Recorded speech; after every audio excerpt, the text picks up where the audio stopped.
Welcome everyone to the another episode. Today we have a Mr. Matthew Person all the way from the US.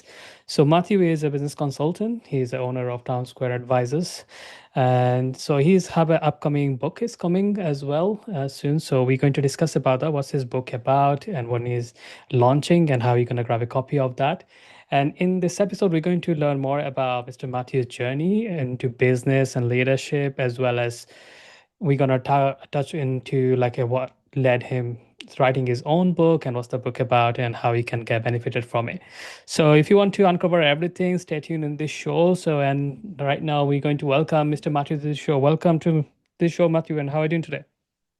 Pleasure to be here. Thanks for having me. Excited to chat further with your audience.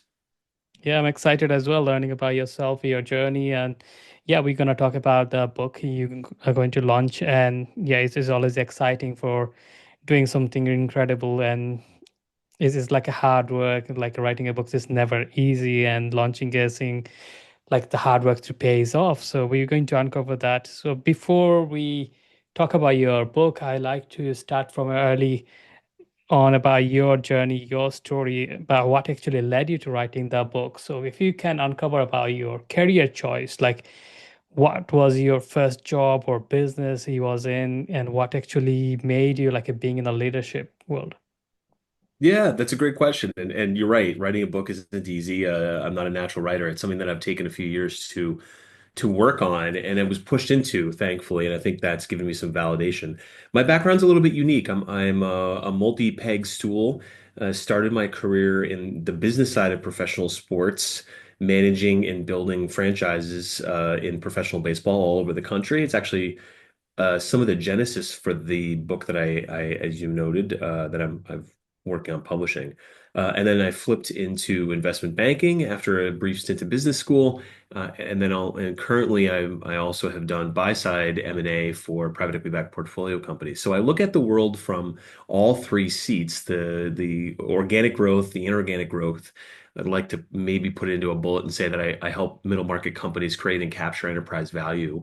And along the way, I have spoken with thousands of companies and even more executives for Mm, businesses and the lower middle market. And those learnings, combined with my own efforts managing and building and creating scale, help frame the system I put together called the Square Management System, because I saw misalignments in many organizations, places where things had gone awry. And when you're in the weeds, sometimes it's hard to see, but when you're looking at it from the outside, whether as a banker or as a consultant, or someone coming in to look at an investigation on the buy side and look at acquiring the business, you can start to see commonalities. And it's those commonalities that I said, hey, there's got to be a better way to help people understand how to create and align and produce high trust and high performing teams. Because I had done it myself in professional baseball. Along the way, I was actually asked during an interview question how I myself would create uniform corporate culture across a business that had about 500 or 600 employees in about four different office locations in multiple areas in the United States. And my answer to that question was, and again, amalgamate of those experiences that I just mentioned. But the recruiter said that is probably the most unique answer I've ever had. mm, You should do something with that thinking. And that was about 8 years ago. And I over the years I kind of stress tested it. I talked to people. I said, "Hey, what do you think about this?"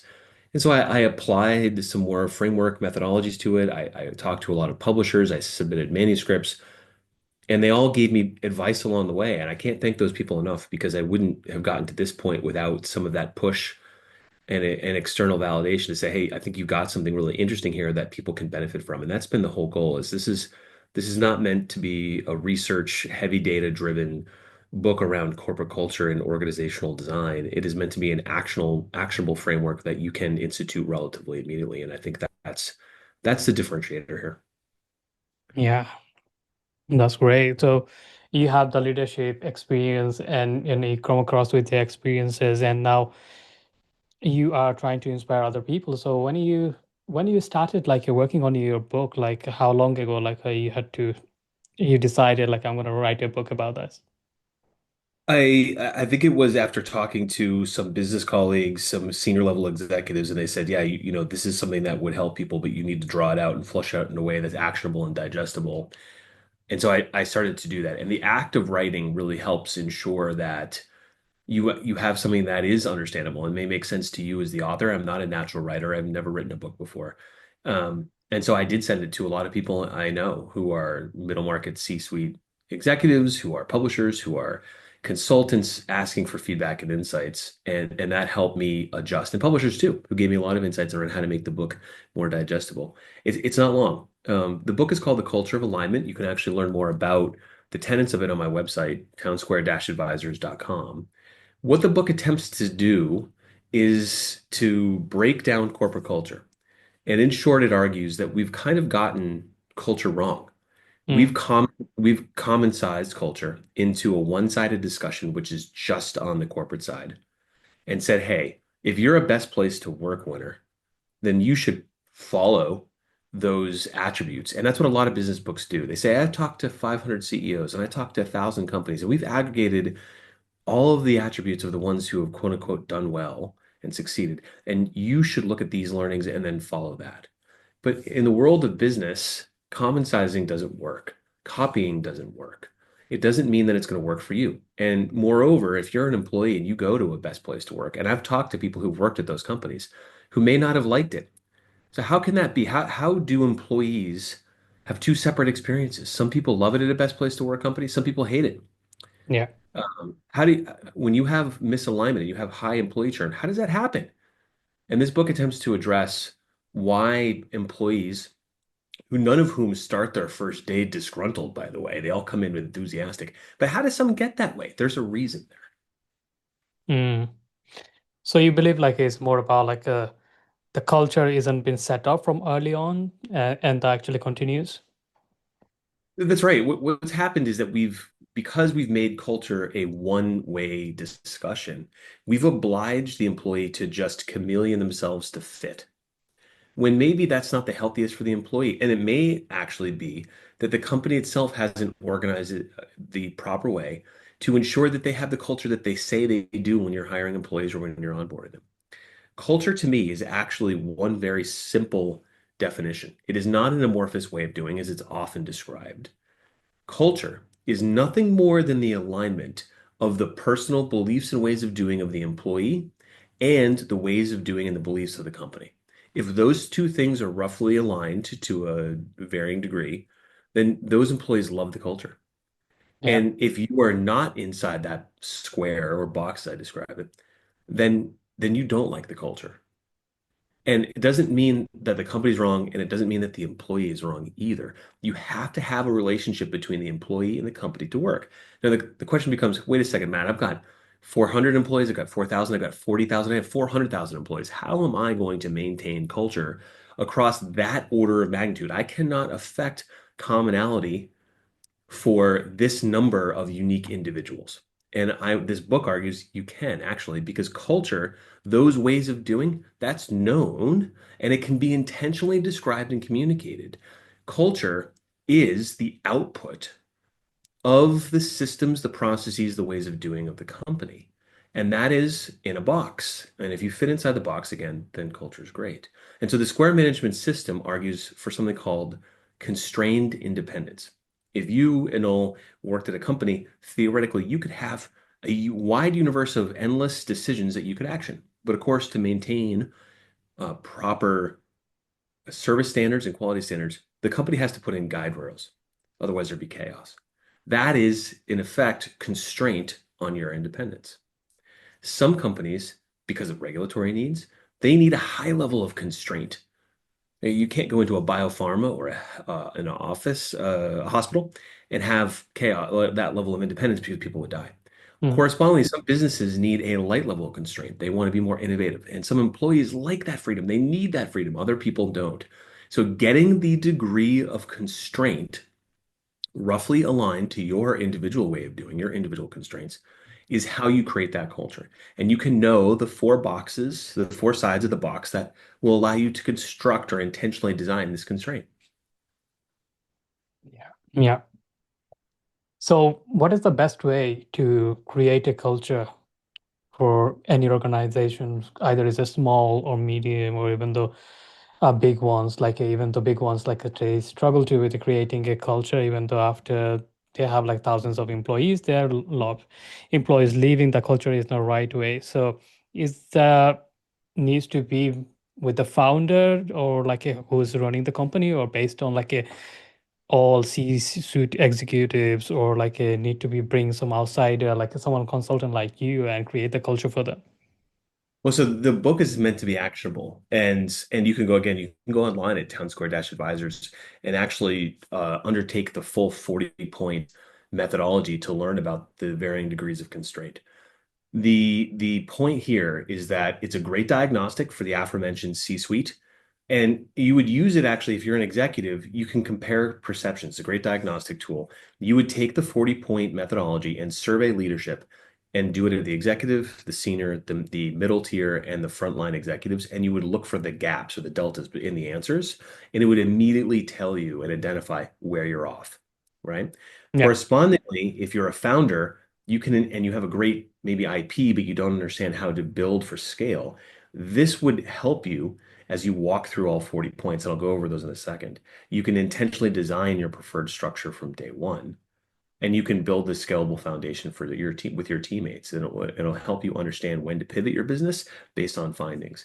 Correspondingly, again, this is a two-way street. It's just not about the company, it's about individuals. And so individuals can read this book and reflect on their own work preferences, identify along the way how their current environment supports their growth, and maybe help them use insights from the worksheets to shape their role, their communication style, their development goals, so that they have a better working environment for their own working health. What are those four sides? What is constrained independence? Again, constrained independence is a known output of four sides of this box. The first box, the first pillar is identity. That's who you are. It's how your organization defines itself, its missions, its values, its brand, core beliefs. The key question for executives is a little written from the perspective of the executive. Do our staff know, or do our clients know what we stand for and why? And the reason Mm. that's important is even though there's 10 elements per side, each one has a main area where things go awry. In identity, it's often mission to product fit, where people go off strategy, and all of a sudden they've launched a product, and everyone kind of goes, "Wait a second, you're over here. You said you're about this, and you've done Y. Why did you do that?" And it causes mistrust and doubt. The second side of the square is called instruction. That's how we operate. It is the clarity and consistency of expectation, onboarding, service levels, training, knowledge transfer. The key question here are roles, expectations, are processes clear and scalable. The third side is intercommunication. That's how you interact. A lot of people think this is what culture is. It's not. It's just one side of the square. How people interact, it's your hierarchy structure, it's your meeting cadence, it's your use of communication tools and your tone in communication. The key question here is information flowing in a way that drives clarity and trust. And there's a lot of way information flows. It's not just through email. And then lastly, the last box is information feedback, how we improve.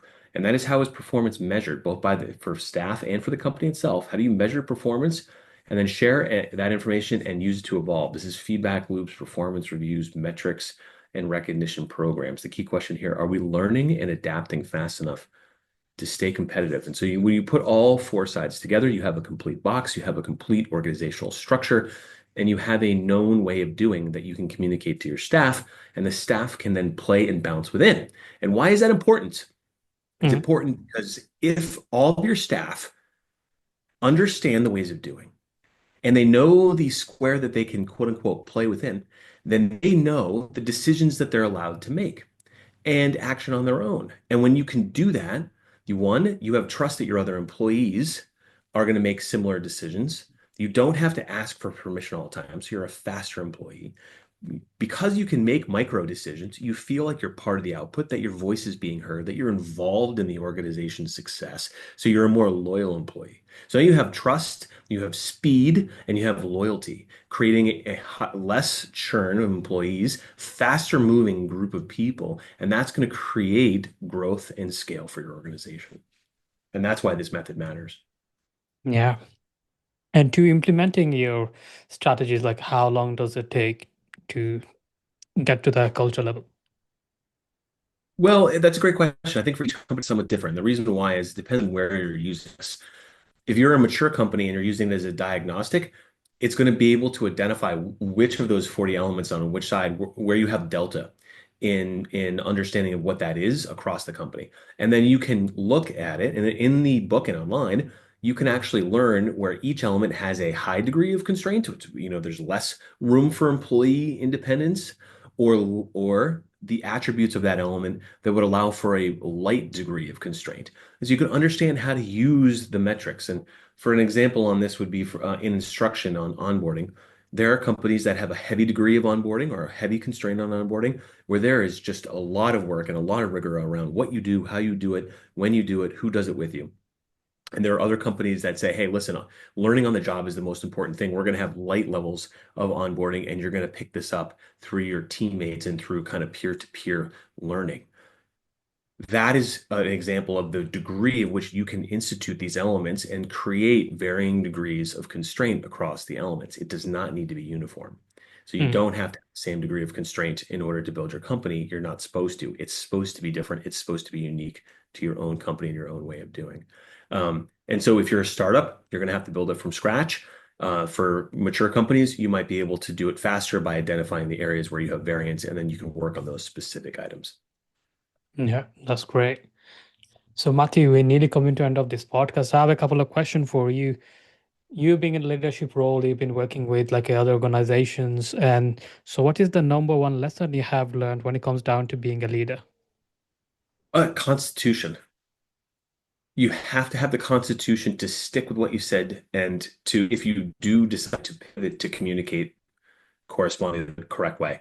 That is to me the biggest thing in leadership that goes awry, is going off strategy, or making pivots without really fully communicating the what, where, and when. Companies have to set themselves up properly to allow for scale, to allow for variance. And at times, businesses make certain decisions where everyone, the staff, the customers, the vendors, believe the company's way of doing is X, and then they pivot and go to Y, and it's not really communicated, and that creates distrust and kind of confusion as to, well, is this company capable of doing Y because you've never done it before? Is this successful? Have you alienated all the players who are in part X of the business?